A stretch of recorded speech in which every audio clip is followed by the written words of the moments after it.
ಗೃಹ ಇಲಾಖೆ ಪೊಲೀಸ್ ಸಿಬ್ಬಂದಿಗಳನ್ನ ಒಂದು ಅವರೆಲ್ಲರೂ ಕೂಡ ಆರೋಗ್ಯವಂತರಾಗಿರಬೇಕು, ಫಿಟ್ನೆಸ್ ಇರಬೇಕು ಅವ್ರಿಗೆ. ಯಾಕಂದ್ರೆ ಭಾಳ ಸಲ ಏನಾಗ್ತದೆ,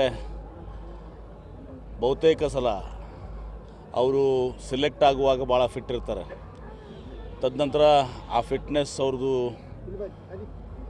ರಿಸೈಮ್ ಇವತ್ತು ಮುಂದುವರಿಯಂಗಿಲ್ಲ. ಮುಂದುವರಿಲಾರ್ದಕ್ಕೆ ಅವರು ಆ ಫಿಟ್ನೆಸ್ ಅವ್ರ ಹತ್ರ ಉಳಿದಿರೋಂಗಿಲ್ಲ, ಎನರ್ಜಿ ಇರೋದಿಲ್ಲ. ಹೀಗಾಗಿ ಆ ಅರಿವನ್ನು ಮೂಡಿಸಬೇಕು. ಮತ್ತು ಇನ್ನೂ ಅನೇಕ ವಿಚಾರಗಳಲ್ಲಿ ಡ್ರಗ್ಸ್ ಫ್ರೀ ಇವತ್ತೊಂದು ಸಹ ವಾತಾವರಣ ಇವತ್ತೊಂದು ಸಹ ನಮ್ಮ ರಾಜ್ಯದಲ್ಲಿರಬೇಕು. ಇದೆಲ್ಲರ ಒಂದು ಉದ್ದೇಶ ಇಟ್ಕೊಂಡು ಇದನ್ನು 5 ಕಿಲೋಮೀಟರ್ ರನ್ನನ್ನು ಇವತ್ತು ನಮ್ಮ ಜಿಲ್ಲಾಡಳಿತ, ಪೊಲೀಸ್ ವರಿಷ್ಠಾಧಿಕಾರಿಗಳು ಎರಡೂ ಕೂಡಿ ಇವತ್ತೊಂದು ಸಹ ಆಯೋಜಿಸಿದ್ದಾರೆ. ಸುಮಾರು 3,500 ಜನಕ್ಕಿಂತ ಜಾಸ್ತಿ ಪೊಲೀಸ್ ಸಿಬ್ಬಂದಿಗಳು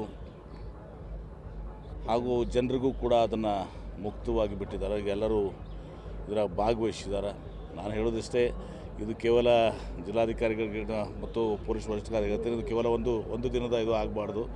ನಿರಂತರವಾಗಿ ಇವತ್ತು ನಮ್ಮ ಪೊಲೀಸ್ ಸಿಬ್ಬಂದಿಗೆ ಬೆಳಿಗ್ಗೆ ಎದ್ದ ಕೂಡಲೇ ಅವ್ರಿಗೆ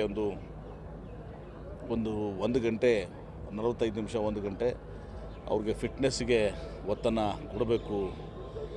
ತನ್ಮೂಲಕ ಪೊಲೀಸ್ ಇಲಾಖೆ ಭಾಳ ಸಶಕ್ತವಾಗಿರಬೇಕು ಅನ್ನೋದ್ರಿಂದ ನಾನು ಅದನ್ನು ನಿರಂತರವಾಗಿ ಮಾಡಲಿ. ಅದಕ್ಕೆಲ್ಲರೂ ಏನು ಅವ್ರಿಗೆ ಜಿಮ್ಮು ಮತ್ತು ಬೇರೆ ಏನು ಫೆಸಿಲಿಟೀಸ್ ಇತ್ತು ಸಹ ಎಲ್ಲೆಲ್ಲಿ ಇದು ಮಾಡಬೇಕು ಅದನ್ನೆಲ್ಲ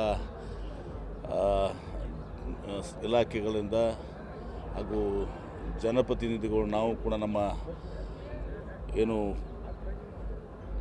MLA ಗ್ರ್ಯಾಂಟ್ಸ್ ಇದ್ದಾವೆ ಅದರಲ್ಲಿ ಕೊಡೋ ಮೂಲಕ it should be A continuous process, not one day. ಸುಮ್ಮನೆ ನಾವು ಇವತ್ತು ಓಡಿ ಬಿಟ್ಬಿಟ್ರೆ ನಮ್ಮ ಥರ ಆಗ್ತದೆ. ಅವಾಗ ನಿರಂತರವಾಗಿ ಅದನ್ನು ಅವರು ಅದನ್ನು ಇದು ಮಾಡುವಂಥದ್ದು ಆಗಬೇಕು.